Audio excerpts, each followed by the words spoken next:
could you write? No. Does that, no, let's see. We can put somebody here. We can put somebody. Do you mind scooting back there or into wherever you want? Or let's go right here. A little organic shovel. Oh, I love teamwork. Oh God, this is a mess. There we are. Good heavens. Good evening, ladies and gentlemen. My name is Dr. Edward Fibonacci Schmidt. No doubt most of you already know that I am quite famous. I'm a professor of women's studies in the people of Southeast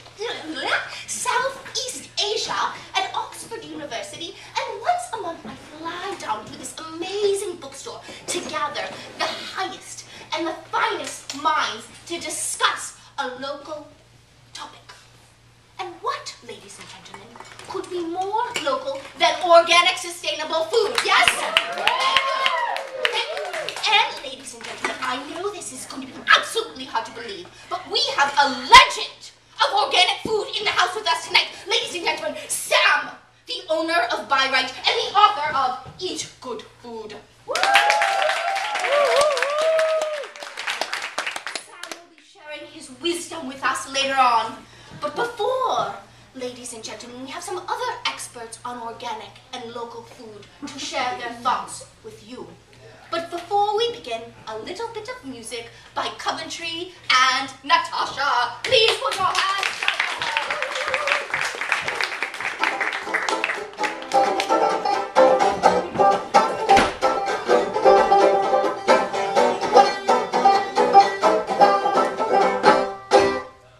Hey, all right! How's everybody doing? Okay.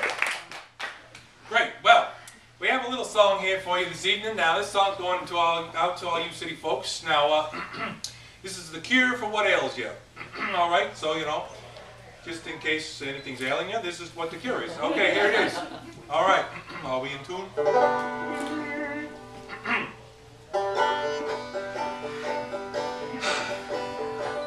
Now, if you get up in the morning on the wrong side of the bed and you go to put your hat on but you bump your head and you got the blues and it makes you red, well, time you took a time out instead. There's so much to discover. Come on and be a planet Earth lover.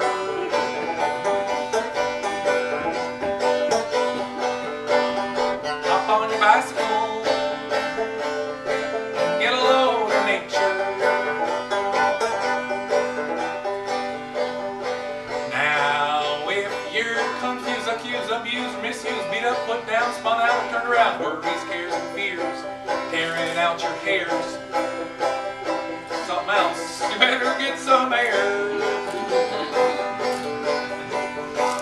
Hop on that bicycle and get a load of nature. Now you'll see an oak tree, bumblebee, the open sea, and feeling free. Grass, waterfowl, wildflower, feel the power.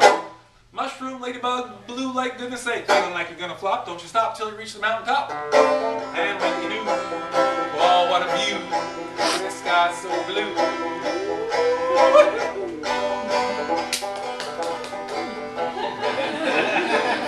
Hop on that bicycle, or tricycle, or a unicycle, stilts. Those jumpy kind of stilts, I like that. Alright, camel. There you go. And get a load of nature. Alright, come on over here and let's compost this thing. Okay.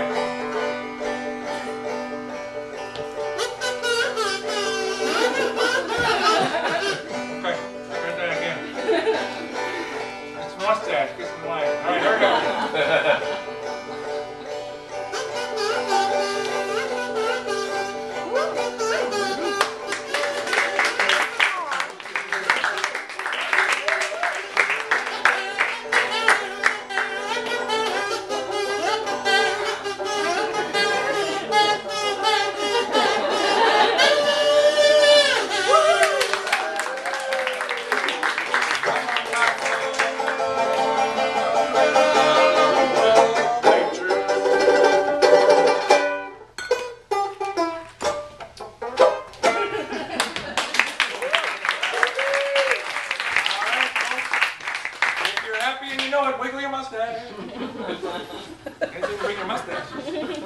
have a good show.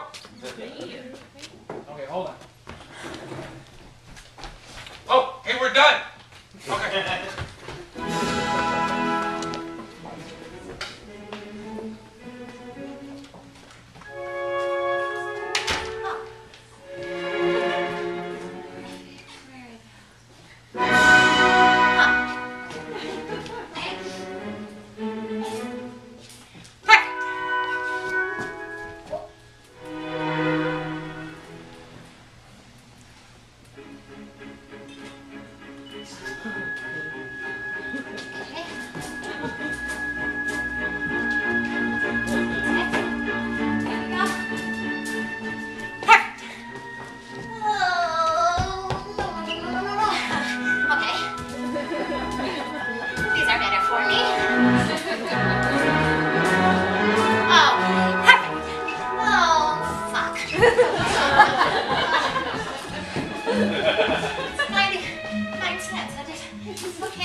The non-organic chicken has 4 wings. Yeah. That is correct. And this is only one side. Non-organic chicken can talk. It can talk. It's ridiculous. No, it's a chicken that talks. Gretchen, do you want to eat a talking chicken? No. Thank you very much.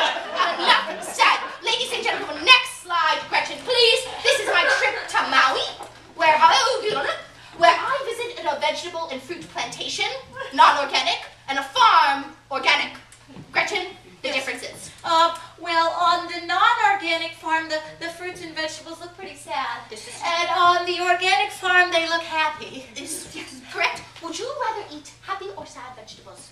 Happy. Thank you very much. Good. Next slide, Gretchen. Okay. Okay. My trip to Missouri. I visited a cow farm. Non-organic, corn-fed, no grass in sight. And organic, happy, green farm pastures.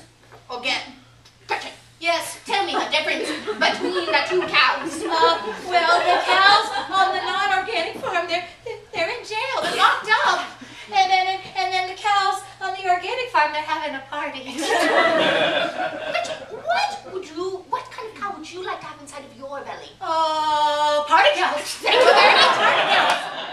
Ladies and gentlemen, do we need any more reason to eat organic? Thank you very I got a much. criminal inside of me. Yes. This is going to be hard for you to believe, okay? But there is someone in this audience who knows even more about organic farming than I do. No. I know it's hard for you. No. You have to believe me, Gretchen. Oh, And his okay. name is Sam. His name is So Saul. beautiful, isn't he? Sam. Sam. Sam. Hello, Sam. And he wrote an exquisite book. It is called Eat Good Food. And he's going to come talk to us about this book. Gretchen, go get some chaz, please. Of course, for Sam, anything. Sir Sam, please come to the stage.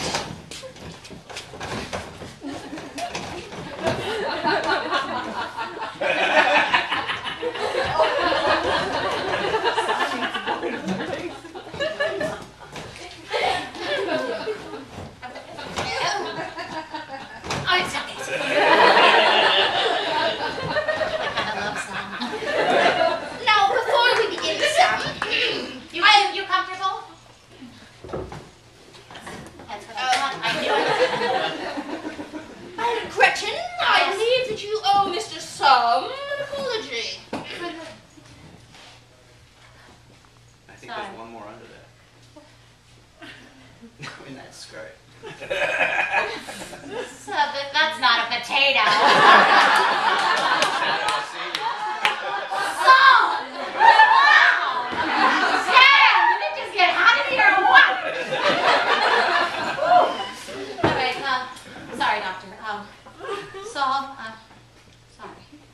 Please, Gretchen, say it like you mean it. Right, fine.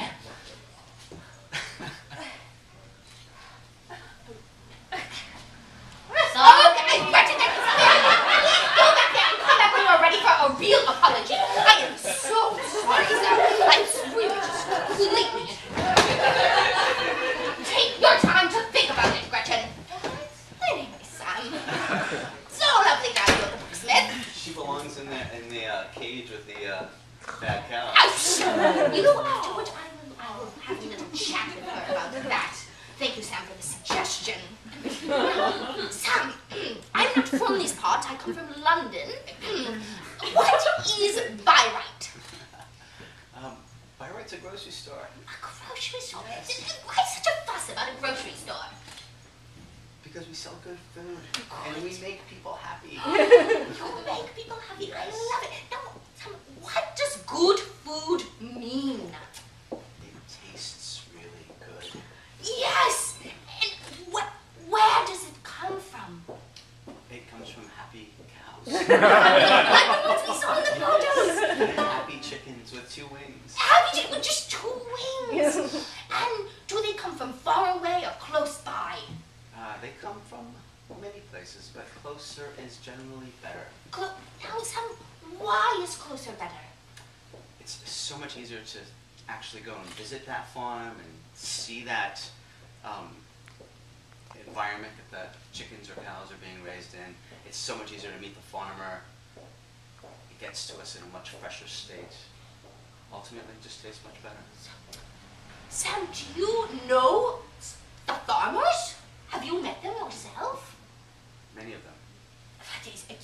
Sam, you are an extraordinary individual, and it is clear that you have written an extraordinary book. Now, Sam, tell us about what is this fine piece of art?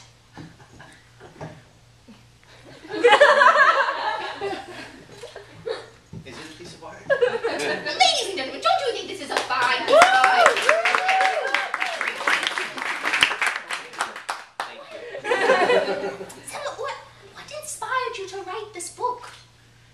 There's so much confusion out there, and there's so much bad food. I wanted to figure out a way to get people to understand how to find and buy better food, so they can eat better food. And I just feel that so many people want to be better cooks, and it really all starts with the ingredients that you buy. And unless you have really good ingredients, then it's hard to be a really good cook. Many chefs understand that, and I feel really lucky that my life before being a grocer was that of a cook. So. Did you always know to eat good food, or did that? No, I didn't. How did you learn that? Well, I learned from my mother, who would feed us really good food, but she, also give us Velveeta on our grilled cheese sandwiches and Spam. So. Oh, that's not good food. Yeah. But they didn't take us to McDonald's. They didn't, so it's a little bit better, but not quite. Yeah. Sam, would you read to us from your fine book? Yes, thank you.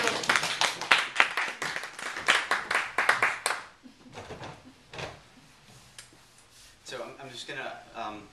So the books that you're awesome. Thank you, Madam. I love you. So the books, the book's a cookbook and a shopping guide. But more importantly, to me, it's about how important food is to sustaining our local communities. And I kind of liken grocery stores to bookstores. They're very similar, right? It's a meeting place, and it's a place to connect, not only with the people that work in the store and the authors, but also a means to connect with each other. And Kristen, I love that you do this, man. It's the best thing. So I'm just gonna read. I'm gonna read from the onward. It would have been easy to write a book solely about all the great food available in Northern California. However, the resulting book would have verged on preaching to the choir, and it probably wouldn't have had much appeal outside of the Bay Area. I wanted to go beyond that. In my 13 years of owning Bi-Rite, it's actually 14 now, I've learned so much about food, our environment, and our food system, much of it thanks to our enthusiastic and inquisitive guests, that I wanted to share this knowledge with the rest of the country.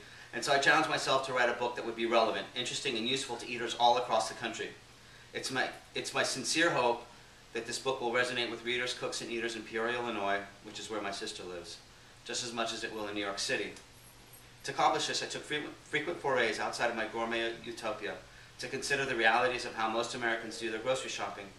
I visited grocery stores, farmers markets, and other retail food establishments everywhere I traveled, every chance I got. I even went to London to check out Oh, I love it. the stores in England. You should have said hello, Sam. I was looking for you. You must have been under the bridge. Over the 18 months I spent writing this book, I found myself in the odd position of chasing a moving target. For I discovered that our food landscape is rapidly evolving, and yes, improving in many ways. More and more grocery stores are carrying pastured eggs. Our farmer population is finally growing again instead of plummeting. CSAs are popping up in the smallest of communities. I discovered independently owned stores throughout the country selling great products, supporting their local economies, and with similar missions to ours of building communities through food. The more I learned, the more I wrote, the more hopeful I became about the future of food in America. However, we can simply not wait for more change to happen. We cannot rely on retailers or the government to lead the charge in this movement, nor can it be limited to the products we buy and put on our plates. To be truly successful and sustainable, it must be part of a bigger evolution in understanding, appreciating, and celebrating food. It's about nurturing our communities just as much as it is about sustaining ourselves. It's about having a say in how our food system operates, knowing exactly where our food comes from, and caring about how food was produced and by whom. It's about appreciating the hard work that farmers and ranchers put into food that nourishes us. It's about slowing down, giving thought, and respecting and acknowledging that a person with a face grew this food to share with us. And to me, that's one of the most important parts of it. Food in this country has gotten so anonymous, and there's so many illusions of these fake illusions of pasture and grandeur, and it's all about efficiency and speed and these inhumane and cruel environments, and I think it's really important to remember that there's somebody that worked really hard to feed us, and we need to consider that every time we eat. We still don't value food as much as it deserves. After all, sharing food is one of the most intimate acts we can engage in, and is one of the best means for bringing people together in a meaningful manner. Each of us can make a difference every time we sit down to eat, not just in what we choose to eat, but in how we consume it as well. Eating responsibly is everyone's responsibility. I hope this book inspires you to realize how valuable and important food is to sustaining our communities, to eat less and waste less, to cook more often and share meals with your family and friends, to take your kids to a farm so they understand how food is grown, to ask more questions and demand better products, to get your hands dirty and experience the joy of growing your own food, to celebrate the food, the people who produce it, and the land that it comes from. But most of all, be spontaneous, have fun, share, and give thanks.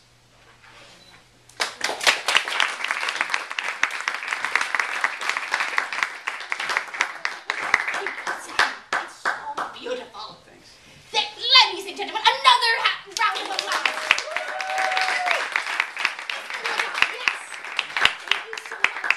Mr. Madonna, yes. I would like to have chickens in the bookstore. Christian, please talk to He your... said closer is better. Well, I think you can combine forces, the Booksmith and Bi-Rite. Cookstore. I love it. It's brilliant. All right, Sam. I have a true apology for you now. Let me just get it. An organic potato, just for you. But it's organic, it's happy. No, that came out of that bin. I'm sorry. You took out of that. No, Sam, I wouldn't do that to you. Look, it is even smiling. That means it's organic. It turned upside down. I swear, I promise, I wouldn't trick you, Sam. Thank you. You're welcome. I'm sorry. Ladies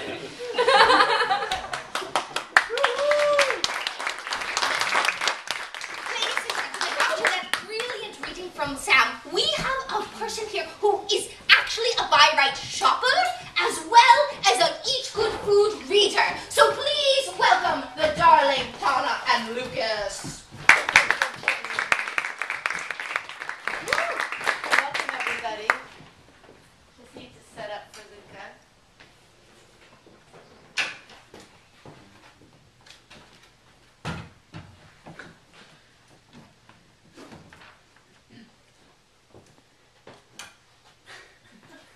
We are good people. Because we are what we eat, right? And we eat good food and nothing but good food. All natural. See?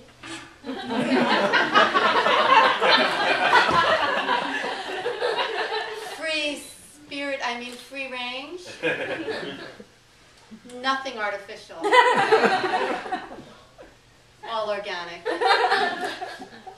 Luca here is only 7 years old.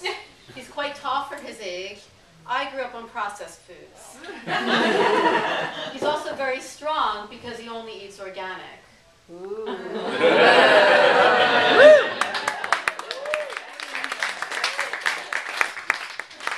And today we're going to make one of my favorite comfort foods. Well, not make, we're only buying the ingredients from the book of how to make what we need for a grilled ham and cheese sandwich, because that was what I grew up on. That was my comfort food.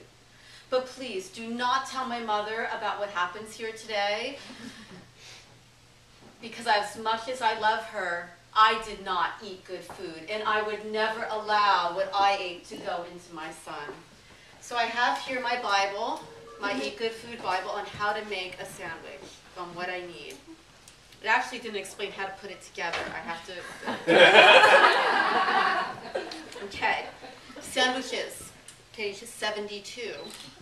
Lots of foods are eaten out of hand, but a sandwich is comfort food that begs to be held, hugged, practically with both hands.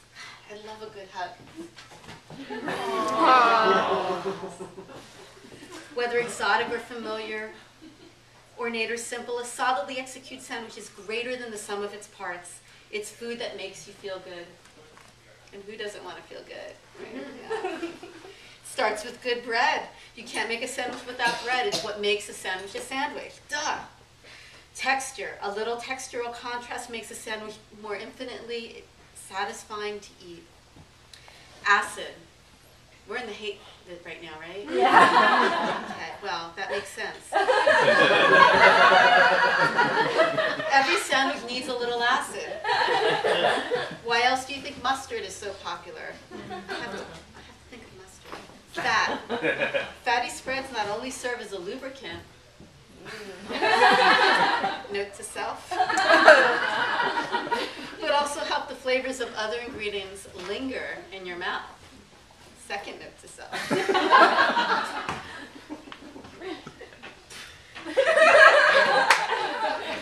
And balance. Neither the condiments nor the fillings should dominate. They should complement one another, like a good relationship. Finally, seasoning. We finish nearly every deli sandwich with salt and pepper. So let's go shopping. First, we need our bread, because it starts with good bread. So this is what I grew up with. Wonder. Extra smushy, extra soft. Typical supermarket sliced bread has anywhere from 15 to 40 ingredients. This doesn't sound right? But who can tell me what azotocarbonamide is? Anybody? Yeah, so I don't think we're going to eat this. We'll just put that back. A good loaf of bread has anywhere 5 to 10 ingredients, most of which is easily recognizable by the consumer. So I got this at Bi-Rite, Semi-Freddy's Deli Sour, and my ingredients are flour, wheat flour, water, sea salt, and yeast. That's it. So now, ironically, this set me back $4.99. This was only $3.49. So who said eating organic and eating good food is expensive? So Luca bread, $3.49. He's going to be tallying up our purchases today. So next we need our main ingredients, the ham and the cheese. So I'm going to start with the cheese. Now there's 18 pages on how to buy cheese. So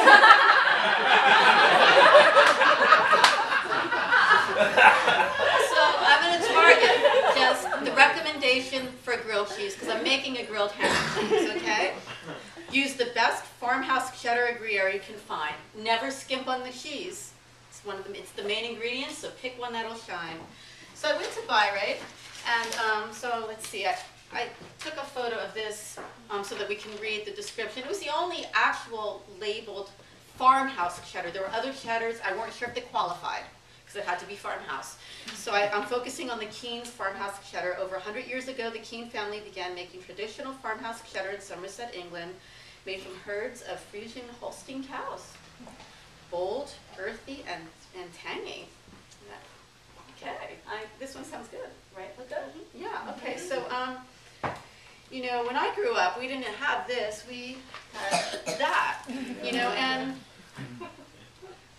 Kraft's pasteurized American cheese food processed product. And they had to clarify that it wasn't cheese, it was a cheese food. So I knew this wasn't good. But that was $3. However, this is a little more than that. This is $26.99. But it says to use the best and don't skimp. And look at them, right? Yeah. I mean, obviously we need this. And I saved $1.50 on the bread anyway, so it's $26.99. Okay, so next is the ham, right? Ham. Per pound. He's not getting I was comparing it to $3. We'll get more than one sandwich out of this. This is very true. Yeah. But ham, okay. So I'm in the charcuterie. It's hard with them right here. Charcuterie section. I grew up in New Jersey. I should preface that as I pull up my Oscar ham. What I grew up on is actually, this was a splurge. We only got Oscar Mayer when it was on sale. Otherwise, it was Acme brand, but that was the ham I know. I'm in the charcuterie section, which covers the deli meats. Look carefully at labels when you buy deli meats. Many are full of sugar, preservatives, and salt. So we have ham, water, I don't know why you add water, but okay, honey, salt, sugar, so far he's right. Sodium phosphate, sodium diacetate, sodium, like 9 types of different sodium. We'll just put that there, we're not going to touch that. Okay, so we need to look for ham that is sliced to order, has a short, simple ingredient list, free of preservatives. Okay, that's good enough. And then, also make sure that the meat itself meets the criteria recommended in the butcher counter chapter. The butcher counter. I gotta go to another chapter? I didn't look that far in advance. You know what? I think the recommendation we got for the cheese is gonna hold up, right? Just get the best one because it's the main ingredient and don't skimp. So I printed out the charcuterie sign. You know, it's blurry. Unfortunately, my phone's focus was not very good. Now, I know a bit about ham. I've heard about this jamon iberico. It's this Spanish ham. Little like black Iberian pigs floating around. I was wondering if you could help me here. I'm having trouble reading the price. It looks like $99 a pound. You know, it does, right? That was what it looked like to me. That can't be right, but... Fucking look at me.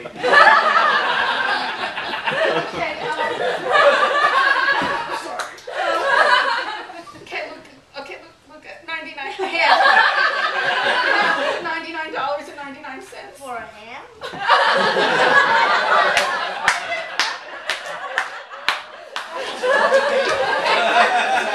Okay, fat. We need the fat. We need the fat for our sandwich. Okay, wow. Yeah, okay.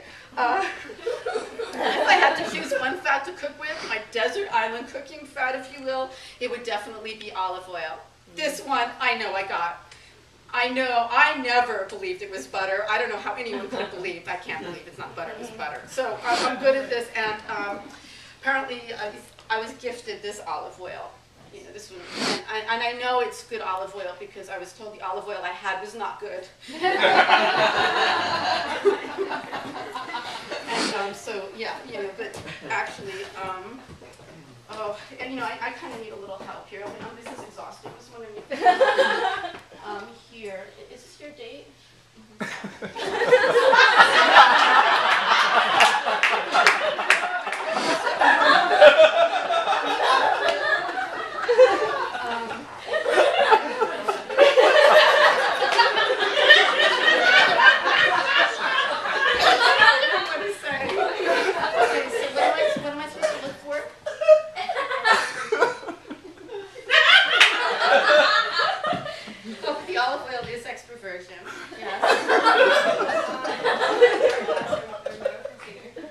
Qualifies, dark green.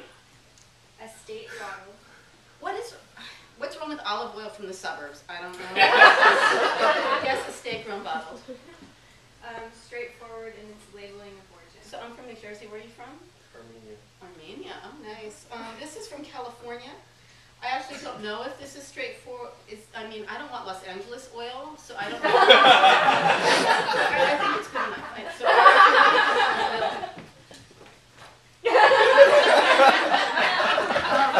So oil, $12.99. Okay. Texture. I need texture. What do I have? Oh gosh, I don't want to go in that bag. I gotta go in my Bi-Rite shopping bag. Tomato, right? There's at least 2 bites in this tomato. I can work with the tomato quickly. In season and flavorful, ask for a taste. How do I buy a tomato and ask for a taste? I mean, what am I going to do? Buy half a tomato when I'm done? I mean, I needed the whole tomato. Okay, green stem is attached, yes. No splitting in the skins, we're good. Organic, yes. Naturally ripened, not gassed. I don't know, I didn't read that far in the labeling of the tomato. Do I have to go back to the store? Dry farmed? I've never even heard of this. I gotta go to another page for that. You know what, I'm sure it's fine. Tomato, $1.49. But I don't like tomatoes. Right. Okay, so no texture for yours. We're just gonna finish this, so, you know, finish with some seasoning, salt. We're just gonna go salt. I mean salt, how hard is salt? So salt, I got salt for 79 cents. It's salt, right? Avoid iodized table salt.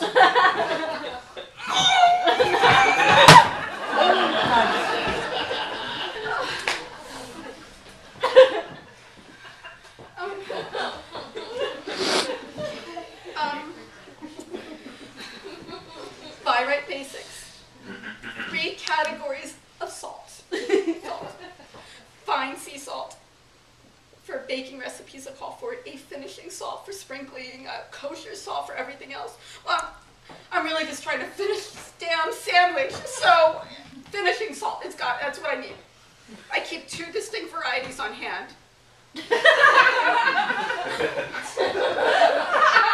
I'm just going to go with the first one, Malden's brand salt, England's Malden brand salt, which I have right here. $8.99. The salt, $8.99.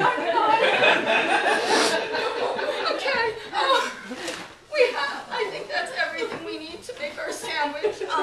So Luca, because he's all organic, even though he's only 7, he's really good at math, so he's going to add that up.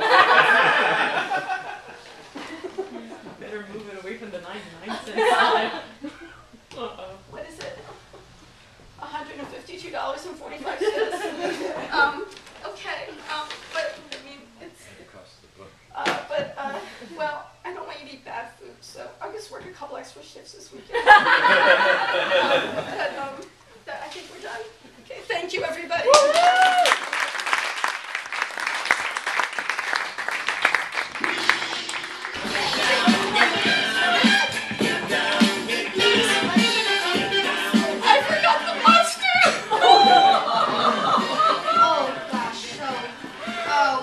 Ladies and gentlemen, let's just take a little intermission. I'm just going to deal with this situation.